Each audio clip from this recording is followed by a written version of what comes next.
This is a production of Cornell University.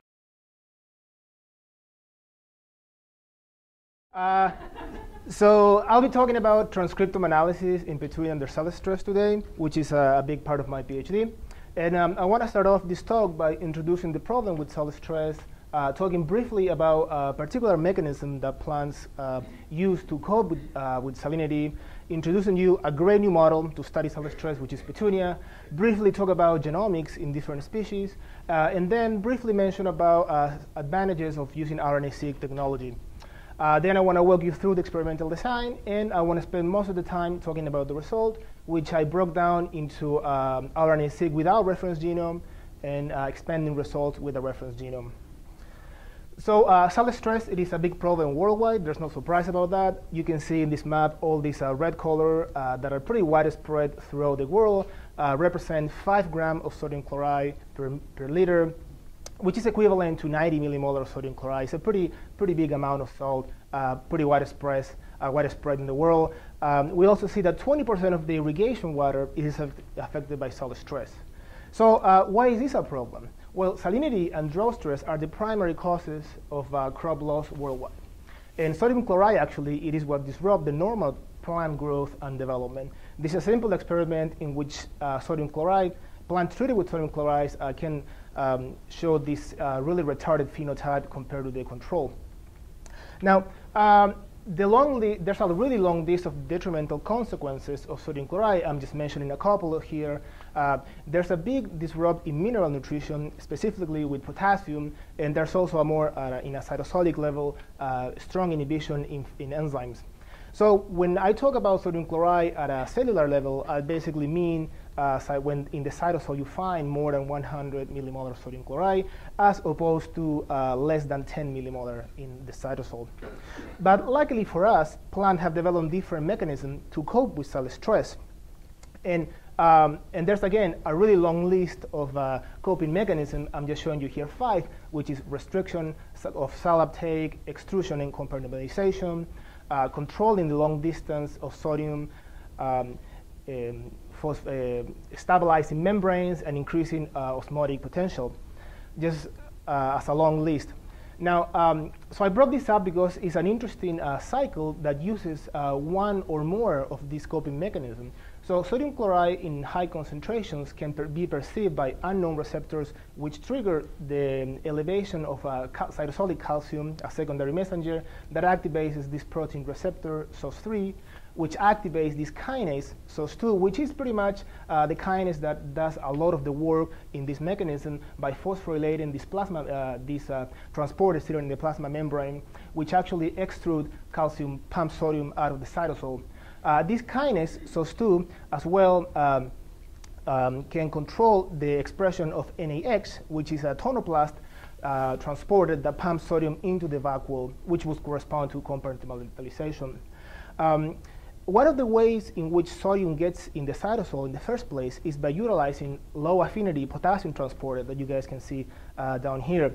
And there's a big unknown, and there's a lot of research going on to figure out how this complex, SOS2, SOS3, can downregulate and stop this low affinity potassium transporter. And again, there's a lot of unknowns. We don't know how this complex interacts with the high affinity potassium transporter. So this, of course, pathway has been figured out in Arabidopsis. Most of the study that we know today in cell stress has come from Arabidopsis, which is a great model for a lot of things, but not really for cell stress. So we are actually suggesting that we should shift a little bit the pattern with the Arabidopsis to Petunia. And why do we say this? Because Petunia, under cell stress, it really deals pretty well with cell stress. 1% of sodium ions by dry weight, it can accumulate 1% of its weight in sodium. Now, we did this experiment in 2011 where we screened the ability of 14 species to withstand sodium chloride, and we grouped them in four big groups. The most tolerant species, somewhat tolerant, sensitive, and extremely sensitive. And you can see that Petunia actually ranked in the most tolerant,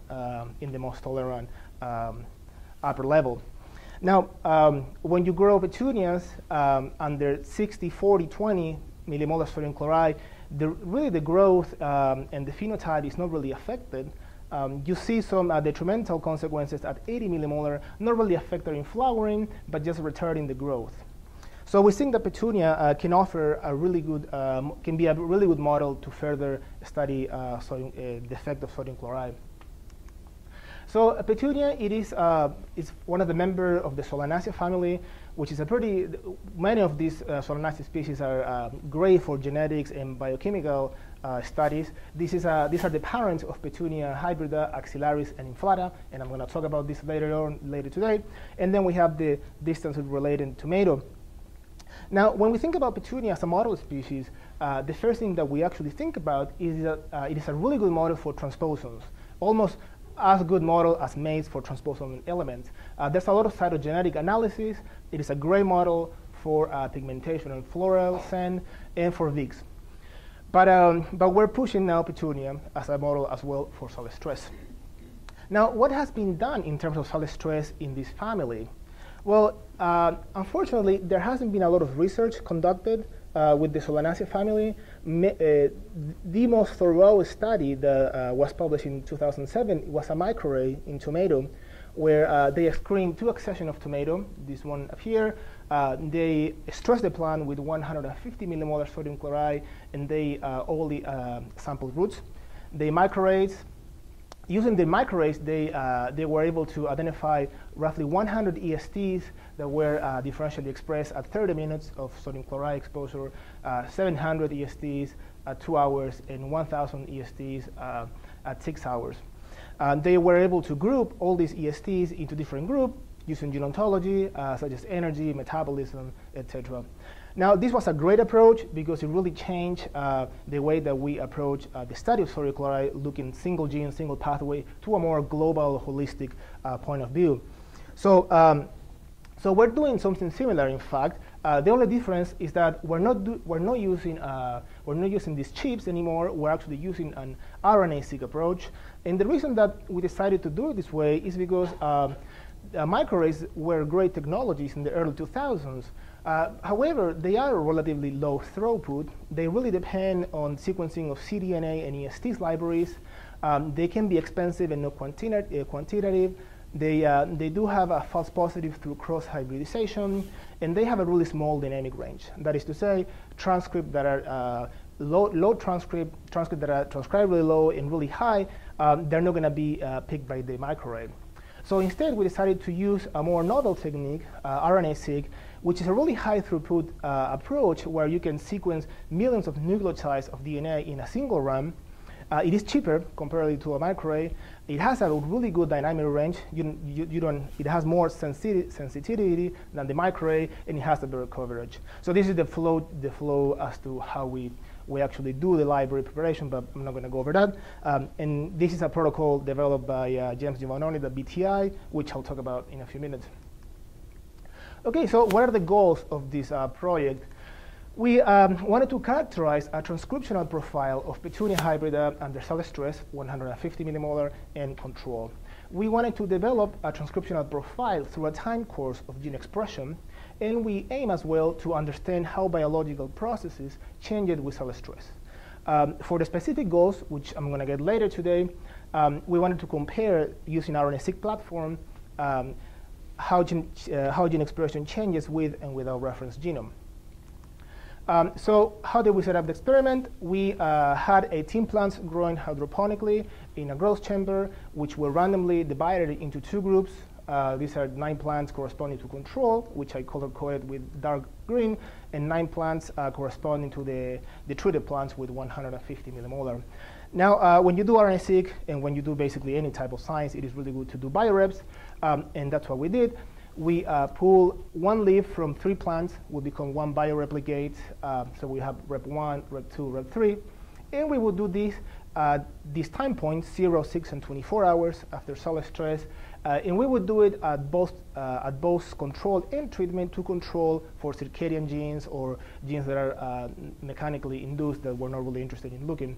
So we did this for roots, for leaves. And this, as it is a pretty big experiment, a lot of RNA to extract from different tissues. So we decided to focus on leaves to begin with, and we left roots for later on. So we did all the leaves at the beginning, and at these 3 time points, 6, 0, and 24. And as I said at the beginning, we use this protocol developed by BTI, by Giovannoni's group, where we extract total RNA with the triazole method. We capture messenger RNA with magnetic beads, which we reverse transcribe to cDNA. And then at this stage of the cDNA stage, we index the library with a barcode, 6 nucleotide barcode with HPLC primers, which would give us an indexed library. So this is the way that the protocol works. This is an already optimized protocol. Now, as we were doing this, we realized that ordering HPLC primers, it was quite expensive. So we said, well, what happens if we index libraries with non-HPLC primers? So in this case, for example, we have these 2 indexed libraries, one of them with this set of primer, one of these with this set of primer, all of them coming from the same pool of RNA, right? So they would be virtually the same except for the code, the 6 nucleotide code. And we did this little side experiment with all the leaves to optimize this protocol by assessing if HPLC versus non-HPLC would have an effect in library preparation. Why did we bother to do that? Well, because if they're actually the same, we can treat these libraries as technical replicates, increasing the depth of our experiment. And of course, if we prove that this doesn't really affect the data, it's a big advantage for future RNA-seq experiments. So we did this for all the libraries, all the leaves libraries from these 3 time points, generating 30 libraries corresponding to both technical and biological replicates. We pair and sequence in a single lane to rule out any lane primer effect in a HiSeq 2000, and we generated 196 million reads. So how do we go about to do RNA-seq with all these 196 million reads that we just generated with the Illumina HiSeq? So the first question that we asked was regarding to the HPLC and non-HPLC primers was, okay, are those samples the same? If they were not, then we would just discard non-HPLC samples and we will proceed the RNA-seq without them. Now, in our case, and I'll show you that it actually doesn't really matter, they were the same, so we proceed to demultiplex and we process, we got rid of the Illumina adapters, we increased the Q value of the reads, etc. And then we work with these basically clean reads. Now, the second question that we had to ask is, well, do we have a reference genome that we can align all these short reads against? So if you have a reference genome, that's great. You just can proceed to map and then look for gene expression. If you don't have, you need to assemble, generate a consensus, and then you go back to mapping. Once you map, you generate a BAM file, and then you can count basically reads, which is the basics of RNA-seq and gene expression. And I'm going to get to this part later on. So going back to this first question, are these samples the same or not? So it turns out that it doesn't really matter whether you use HPLC or non-HPLC primers. So this is a heat map of differentially expressed genes in which we're looking at how the sample cluster together. So we're basically comparing the biological replicates, R1, R2, R3, versus the technical replicates, NH and HPLC. And you see that all the distance between the difference between the technical replicates, HP and NH, it is smaller than the biological reps. So I'm just going to zoom into this heat map to show you that. Unfortunately, this is so this says R2. So all the technical replicates, HP, NH, HP, are more closely related than the biological replicates. So these, and you see this across all the samples. So this was a great indication that really it doesn't really matter whether you use HPLC or non-HPLC. Now, the final and most strong evidence to argue that you can use non-HPLC primer, it came from the statistical analysis where we ran a multiple analysis of variance between these 2 data sets. And in our statistical model, we include primer type, HPLC, non-HPLC, time points, 0, 6, and 24, and interaction of those. And we looked at the cutoff of the most expressed transcript at 10, 100,000, 10,000, and 100,000 rpkm. And here I'm just showing you the output for the expression profile of the top 10 most expressed transcript. And you can see that both treatment and time points are significant, as well as the interaction of treatment and time point. But primer themselves, they're not significant. So with this data, we were able to conclude that we can and we should treat our libraries, our non-HPLC and HPLC, as technical replicates, and it has the great impact that can, by decreasing the cost of library preparation for future RNA-seq experiment. So great, but that wasn't my research. That was a little side project that we had going on. The real research, it was to do RNA-seq with Petunia under cell stress, and the question then becomes, how do we extract biological information from these reads? And the first problem that I had is that there's already 60 plant genomes sequenced and available. These are just some of them: Arabidopsis lyrata, Thaliana, of course, models. We have maize over here. There's a couple of Solanaceas, tomato, and potato, but there's no Petunia. So in the era of next generation of sequencing, you have to have a reference to align your reads. So how do you go about if you don't have a reference? So it turns out that there is a way. There is a way to do this, which is by generating a transcriptome by de novo assembling all the millions of reads that you generated with Illumina sequencing into one final transcriptome. This is, of course, a very simplified example, but and then we would basically treat this transcriptome as if it was a genome, right? It is not a genome, but we would use it in the same way to map. So how do we do this step? There's different types of assemblers nowadays that can allow you to do this.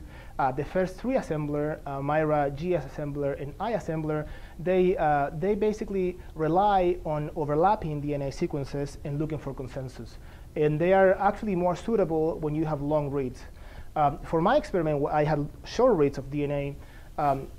So then we would look at these four assemblers down here: Transavis, SOAP, Velvet, and Trinity, which they don't really rely on these overlapping consensus sequences. They rely on really complex mathematical algorithm based on the Brueggemann graph to generate a transcriptome. So the way we did this is that we chose the three of the newest assembler, Trinity, SOAP, and Transavis, and we generated 3 independent transcriptomes.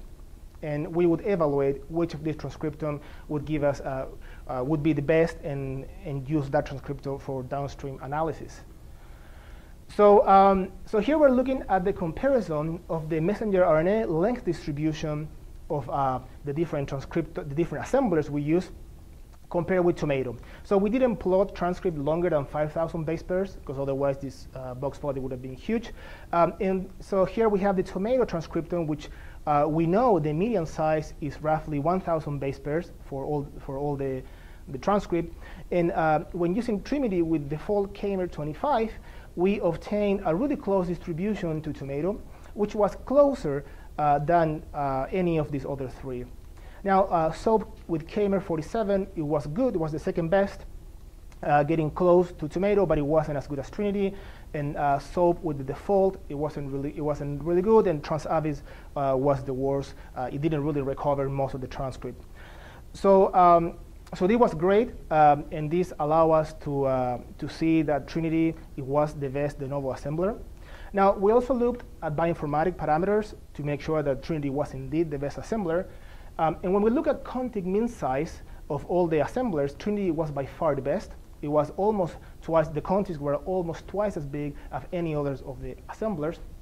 We had a pretty big L50, and we have a really low N50, which is basically an indication as to how how cut off the transcription can be. So the lower the N50, the better. The only really bizarre thing that we observed, it was we identified over 100,000 unigenes with this de novo assembly. And that was really puzzling, because we know, well, at this stage, we don't know how many genes Petunia has, but we know that tomato has roughly 35,000. So Petunia, there's no way that Petunia has more twice as that, unless there are crazy duplication gene events, which is really unlikely. So this was interesting, and I'm going to get to that in a couple of minutes. But anyway, we went ahead and we annotated this transcriptome that we developed using BLAST2Go. And BLAST2Go actually uses the NCBI database to do all the blasts.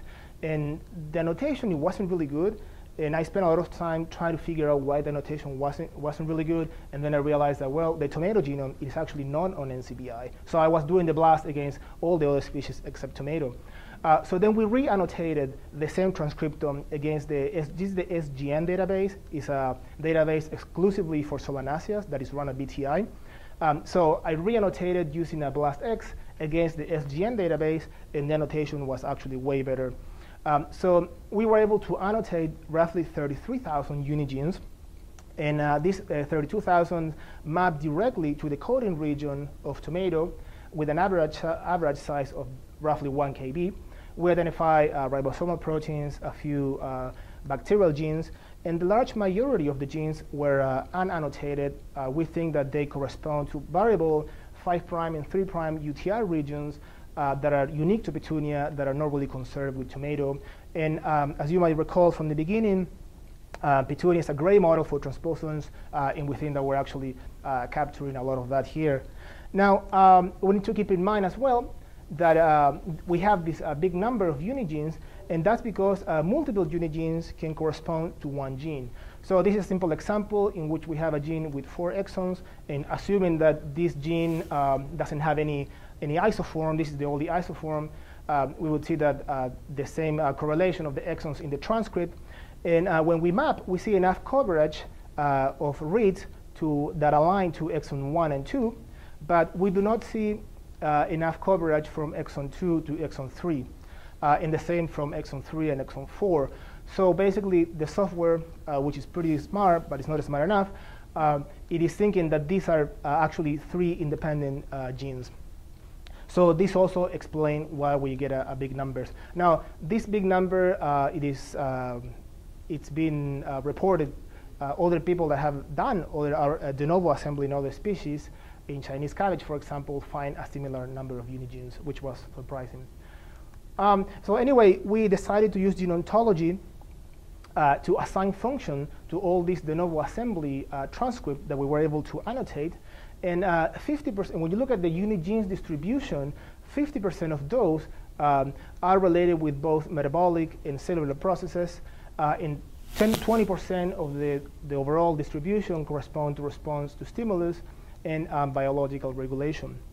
Now, we uploaded this transcriptome. This transcriptome can be a great tool for bioinformatic purposes, so we decided to share this. We uploaded as a FTP file in the SOL genomic database. And after a few weeks that we published this work, we actually got a lot of email from people asking if we could make this blastable. So whatever favorite gene that we're working with, they could blast it against the transcriptome. So we contact people at the SGN and requested if they could do a blastable. So that was pretty cool. So this is, you can go now to the SGN, to a transcriptome project. This is our work, and you can type whatever partial sequence that you have for your favorite gene and see if you can retrieve more of the gene itself or the annotation for it. So this was pretty cool. But again, that wasn't the whole purpose of the project. The project, it was to do RNA-seq to study cell stress, but we needed to go through this de novo assembly to find, to have all the players to do RNA-seq. So now we have a reference, and we can map using this software's bowtie to look for gene expression. When you do this, you generate a BAM file, and then using RSEM, you can count, normalize, and look for reads per kilobase of exon of read maps, which is a measure basically of gene expression. And then using this package in this bioconductor, DSEC, you can look for differentially expressed genes. And between these two things, the RPKM and the DEX, you spend a lot of time doing the data mining. Now, why do we need to data mine? So this is what you get from using RSEM bioconductor. It is a pretty complex matrix of numbers, and it's really hard to make sense of it. You can see this is, for example, corresponds to leaf when they were treated with salt under 24 hours. You see all the RPKM values. RSEM is bound with Trinity, so you can identify genes and different I forms of the gene. But still, this is not really intuitive. You can make absolutely no sense of this, and this is what you data mine. Now, what type of data mine method do you use? Well, that really depends on the type of research you're doing. for our case, making sense of these 100,000 unigenes, we decided to look for anomaly detection, perform a gene ontology analysis, cluster analysis, and compare basically our data with other transcriptome analysis. I'm just going to talk briefly about these three today. And so when we look at anomaly detection, you have to remember that all these sequences were coming from leaves, right? We left the roots at the -80 at this point. And this is, when you do leaves, you basically would expect that Rubisco, it is the most abundant enzyme in the world. You would expect that the expression of Rubisco is the highest in both salt-treated and controlled leaves. And this is what we saw. We observed that the top 10 most expressed genes in terms of RPAKM were all related with the photosynthesis. In fact, Rubisco, it was the highest. Now, this data, of course, is not really interesting. It's just sort of to validate the RNA-seq data. You don't do anything with this. But it let us know that we're on the right track with the analysis. So with the gene ontology analysis, we just aim to better understand how biological processes are affected with cell stress. And so as I said before, we use gene ontology to assign function to this transcript. But the real question that we were looking for, it was how do these biological processes change it with sodium chloride? So we performed a statistical analysis Fisher test of gene ontology term differences, where we would look for the DEX of, let's say, 2 time points, control 6, sal 6, and we will compare those against our universe, which is the transcriptome.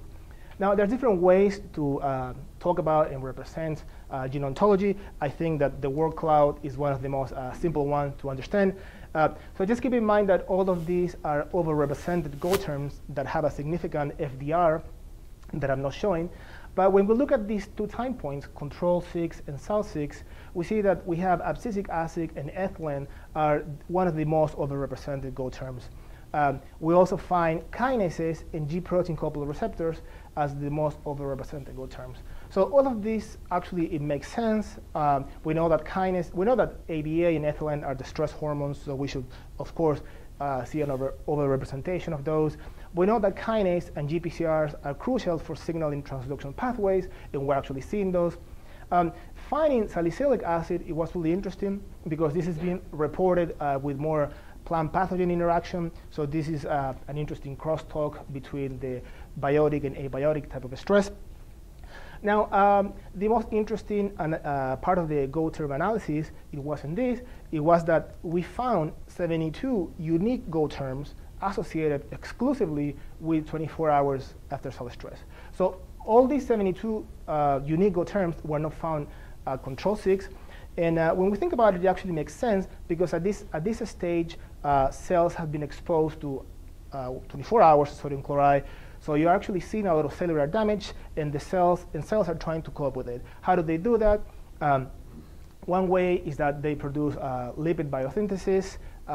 You can also see that there's a lot of glycerol transport, and you can also observe from this Go analysis that cellular biological processes such as DNA replication, DNA binding are highly affected.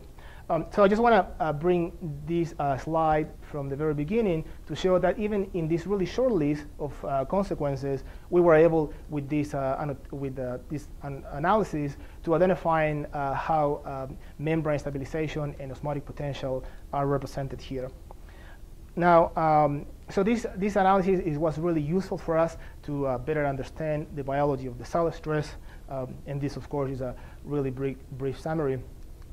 So the last thing I want to talk about with this first part is the cluster analysis. And so this is a heat map where, using with the RSEM package again, where we look at the differentially expressed transcript isoforms across the different time points. And in green, you see upregulated genes, and red, downregulated genes.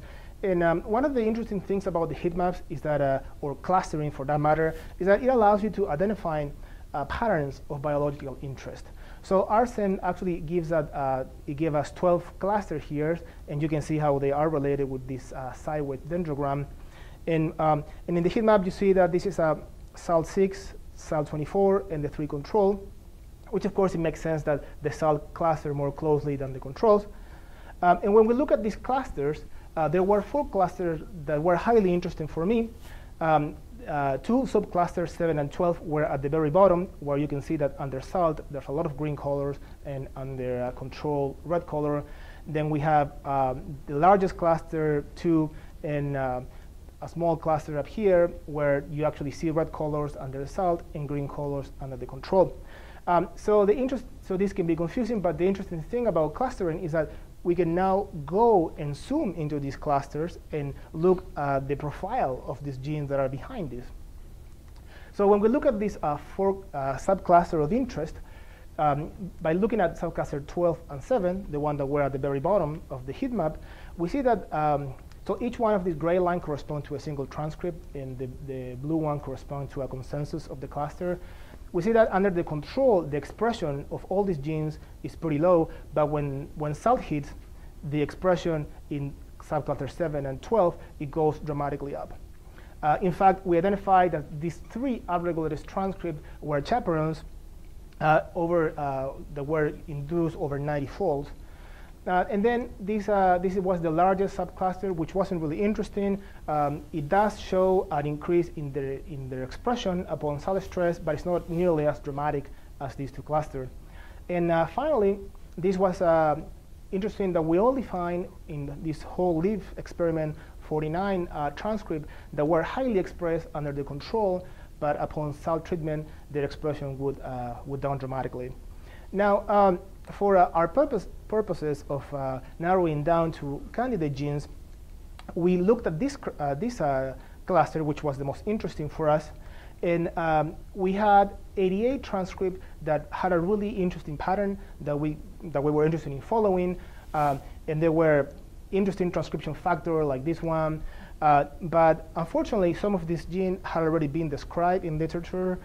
So when we decided to select a few candidate genes, we narrowed it down to those ones that were not previously described. And so that led us, this discrimination of this gene led us to narrow it down to basically 8 candidate genes, 8 novel candidate genes that have never been described in literature for salt stress. And we grouped these candidate genes into 2 groups, basically those that were induced at both time points, salt 6 and salt 24. They were induced by several folds, actually. And the rest of the candidate genes, they were induced only at 24 hours after salt stress. So when we look at the profiles of these candidate genes, I just want to draw your attention right away to this one. So, so the expression of this gene is amazing. It is virtually 0 under the control, but at 6 hours of salt stress, it is induced by 17 folds. And at 24 hours of salt stress, it is induced by almost 60 folds. So this makes this gene really a really interesting candidate. And the fact that it makes it also really interesting is not that it has a high expression and induction, but also is unknown. So we know that this gene maps directly to chromosome 3 in tomato, but we were not able to retrieve any information about it. We know that it's not a chaperone because we weren't able to retrieve that. So following up this gene, it would be really, really interesting.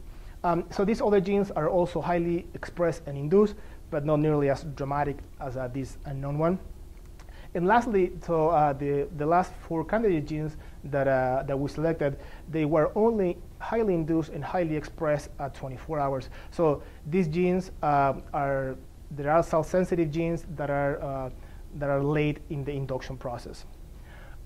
So lastly, I want to say that doing RNA-seq is great. It allows us to identify cluster genes, understand a little bit of the biology of salt stress. But in order to make these candidate genes official, quote unquote, you need to do the characterization of them. So what we did is that we ordered a few of these mutants, one of the 8 candidate genes that I just showed you, and we genotype, trying to find the homozygotes that has the tDNA insertion in both alleles. And we were able, this is only one mutant, we were able to identify roughly like 5 lines of homozygotes line for this genotype. Now, following up with this part of the research, it really takes time. It is a long process, and I was running out of time, so I'm going to suggest that the PhD student in Neil's lab maybe have a really interesting task to follow up this gene, especially the unknown one. That's the unknown one. It can definitely lead you to a plant cell type of publication. And I also would like to see that the next PhD student follow up with these reverse genetic approaches, screening the mutants, doing VIX. As I said, Petunia is a great model for VIX, complementation in planta, overexpression with 35S and inducible promoter. And also like a more broad type of research would be interesting. We looked at only one cultivar, Mitchell diploid, but it would be interesting to see if other Petunia hybridas perform in the same way than this. Just to finish up this section, I like to say that pretty much everything what I just mentioned, it was published in PLOS 1. The paper came out a couple of weeks ago, and it was a big collaboration between, of course, Neil, myself, people in plant biology, Aureliano, who is actually now a faculty member at Virginia Tech, Mike Scanlon, and James Giovannoni. And also, I'd like to acknowledge two of my colleagues, Margaret Frank, who is now a postdoc in the Danforth Center, and Brian Emmett, who contributed with really thoughtful comments, especially Brian, with a lot of statistical consulting help. So between all of them, we were able to publish this, and we were really excited about it. And so the last thing that I want to talk about is how can we expand, basically, these results now with the reference genome and including root samples. So the specific goal for this, it was to compare using this platform, Illumina, with our reference genome. And I show you this experimental design. And I said at the beginning that we focused firstly on leaves. So now we're including everything. We already have the sequence for leaves, so we just needed to include roots. And the only different thing that we use now is that we use the Tuxedo package. So in this package, basically, you map all the reads using Top Hat that runs bow tie 2 in the background to align all the reads to the chromosomes. And then you use cufflinks to look for all the aligned reads, make them into transcript. And then with CuffDiff, you can look at gene expression. So the question is, why did I bother to do all the de novo assembly in the first place if you have a reference genome? So as Neil said at the beginning, we didn't really have a reference genome when we first started, but it wasn't until late September that we started to collaborate with the Petunia Genome Consortium, which allow us to use one of the reference genome. So very briefly, the Petunia Genome Consortium, it is a really big effort between scientists in both the US and Europe. Basically, probably the most important people are in BTI, Lucas and Ore. We have people in Switzerland, Chris Kuhlemeyer, people in Italy, and Tom Gerrards in the Netherlands, and as well as Francesca. So this was great because it really allowed us to use the genome as a reference, and that expand a whole lot the way that we can do RNA sequencing, basically. So what are we specifically doing with the Petunia Genome Project? I can't really say much because it hasn't been published yet. But one of the things that I'm looking at is I'm looking at molecular markers, single nucleotide polymorphism, SNPs, to assess how many transcripts are inherited from each parent to hybrida. For the Tuxedo analysis, what we used, it was this genome, the Petunia axillaris genome, because both the functional and structural annotation of the genome, it was actually in better shape than in Flata. So you can actually see that here we have roughly 36,000 genes, which is much less than the 100,000 that I find in the de novo assembly. But using this genome as a bioinformatic resource, it was of great help. So, when we ran the analysis using Tuxedo and the reference genome, we found actually 34,000 genes, which is much more accurate than the 100,000 unit genes that we find with the de novo. We found 37,000 isoforms with Tuxedo and 135,000 forms with de novo. So basically, there's no question that running Tuxedo, it is a much more accurate approach to do RNA sequencing. We identify roughly 11,000 differentially expressed genes between roots and leaves, over 1 million promoters, and over 1 million splicing sites when we look at the Tuxedo output. Now, one of the things that is really interesting with Tuxedo is that you take everything into R, and into R you really can do whatever. You can do anything you want. And I like to do the analogy with the cell cycle, because doing RNA-seq, it is really like the cell cycle, where you have a lot of checkpoints, and if the checkpoint has not been satisfied, the cell cycle stops. So with the RNA-seq, it's really the same. So this is the first checkpoint for us, where we see how do the sample cluster together. So in this case, in this dendrogram, we see that we have two big branches, one corresponding to roots and one corresponding to leaves. So this makes sense, because roots should be more closely related to each other than leaves. So if you don't see this sort of pattern, there is something that went wrong, and you have to stop and go back. And in fact, I had to do this twice, because one of the script that I wrote, it wasn't good. And when you look now between this branch, you see that the control cluster more closely together than the cell treatment. So this is a really good sign that you're on the right track. When you look at all the biological replicates and the technical replicates here, you see that they also cluster together. You see all the leaf SAL24 cluster here. So this is, again, is a good indication that you're doing things well. When we look at differentially expressed genes, now with Tuxedo, we actually can further look into leaves and roots. And with this Tuxedo package, we were able to identify 6,700 differentially expressed genes, some of them that were exclusively expressed in this early time point, some of them were exclusively expressed in this later time point, and of course, some of these decks are expressed between both time points. And so with the de novo assembly, we were able to identify 7,000 differentially expressed genes, which wasn't that far off from what we actually found here. So that was pretty cool. And again, we did the same thing with the roots. There are specific genes induced at this time point and at the other time point. Now, as I said, this is still ongoing research. I don't have all the data that I'd like to show, but one of the things that I'm currently working on is see, well, how many genes are differentially expressed that are between leaf and roots. So that's going to be interesting to know. Lastly, so I still need to do genome ontology analysis for Tuxedo, do the clustering using these two softwares, and talk about candidate genes.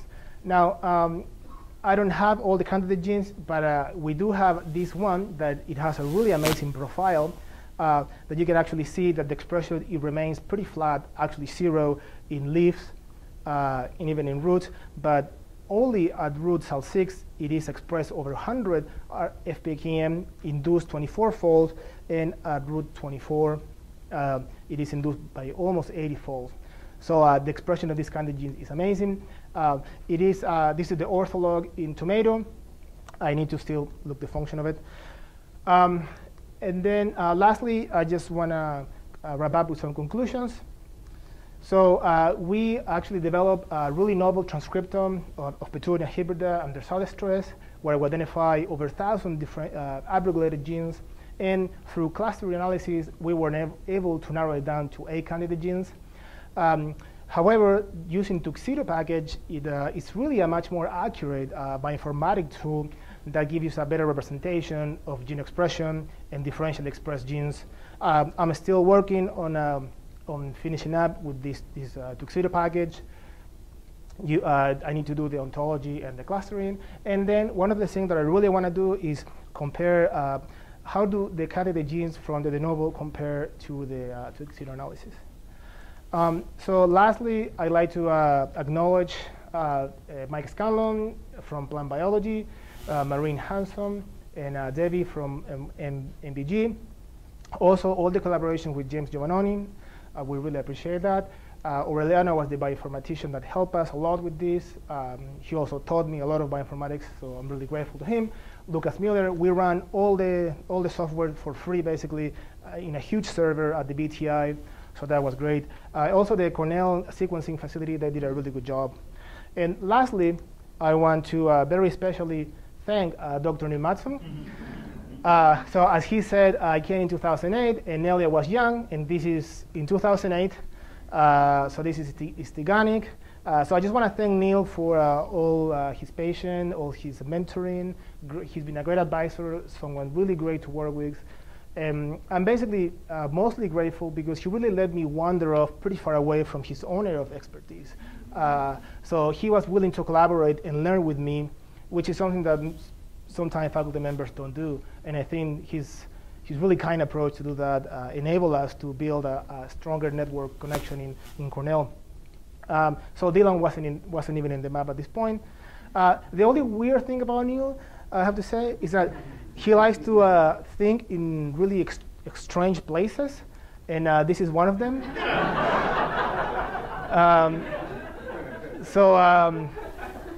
When I first came, I thought maybe it was an American thing, but I realized that no, it was Neil.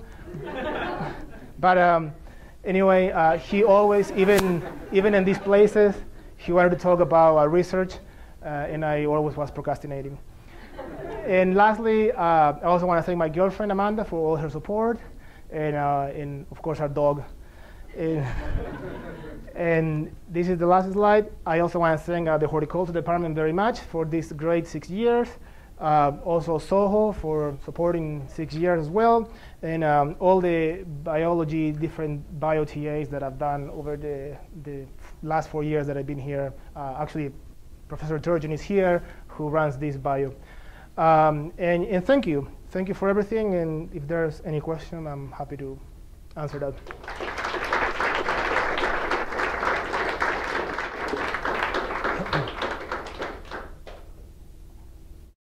Is that you said 2% of your unit genes map to bacteria?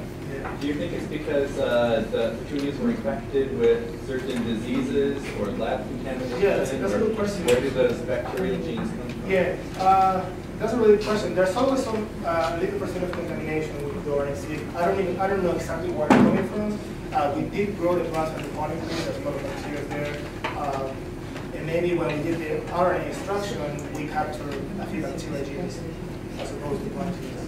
But it was neglectable. Did you find any human genes, like suggesting? Yeah, I think one. Which mapped to me.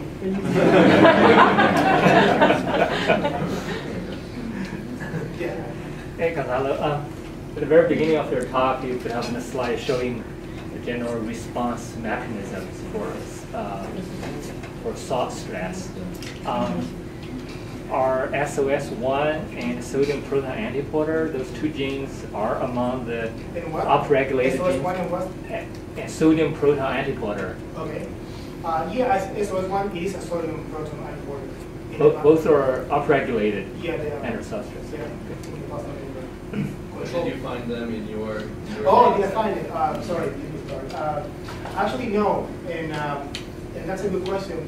And the answer for that is that Petunia is a model that you really withstand salt stress. So we think that after 24 hours, you start seeing damage, but you don't see the accumulation of this mechanism. So if you want to see, for example, the exclusion mechanism here, you would have to expose plants to 48, 96 hours, and then you will see these type of responses. That's a good question. Yep. How long is it going to take to provide information to plant breeders to come up with more resistant, salt-tolerant petunias than we have? That's a good question too. So I think it will take a long time because, as I said, the functional characterization of the gene is equally as important as the RNA sequence. So we just identified a novel candidate genes that may or may not be suitable for use as marker for breeding or to use for genetic engineering. So we already have a lot of work. The next Gonzalo.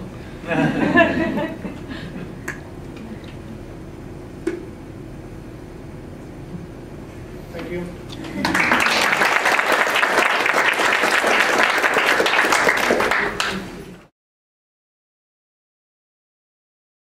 This has been a production of Cornell University, on the web at cornell.edu.